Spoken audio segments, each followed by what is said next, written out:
first, if rock climbing is not your thing, Mackenzie Wilson has some functional fitness so you can take anywhere.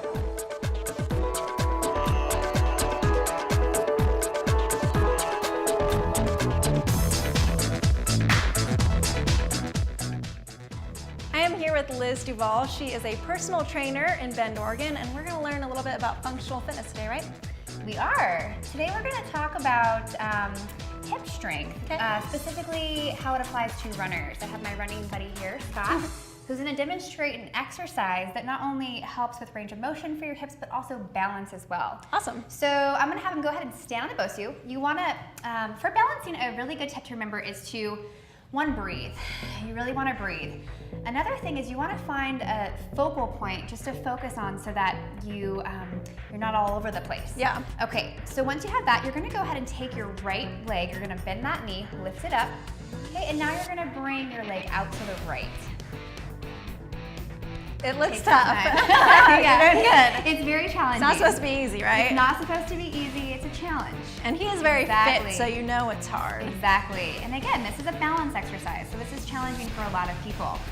Do you have to have your core tight during it or anything? You do want to keep that low belly engaged. You want to pull that low belly in towards the back of your spine. So this is obviously challenging. I'm going to show you a modified version that you can do on the ground. You're going to do the same thing. You're just going to lift up that right leg. Sorry, Scott. You have to do the hard version. And then you're going to bring that knee out to the right.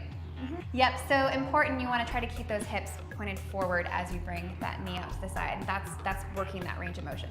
Oh, yep, I see it. Perfect. Okay. And then you just switch back and forth between them? Yep, you can do 10 on each side is a good number to start with on those. Okay.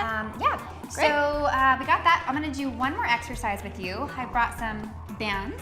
Perfect. And I'm just gonna have you put those around your ankles. Okay, and this is working more on strength. So whereas the balance and the one that you did is working more on range of motion, this is more about strength. Okay, so you're gonna just go ahead and you're gonna walk towards the end of the mat. Really important is you don't want your feet to touch, then it'll make it too easy. You wanna keep those feet slightly apart as you're walking towards the end of the mat. Scott, you're supposed to be on the Bosu wall. So, yeah, so you should feel this in your hips, also your glutes as well.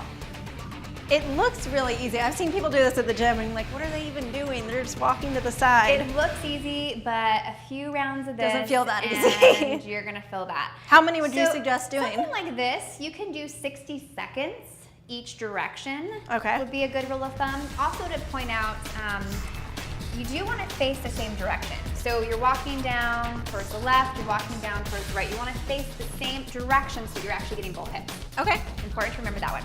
Awesome. Well, Liz, thanks so much. And if you want some more tips, you can go to thinlizzyathletics.com.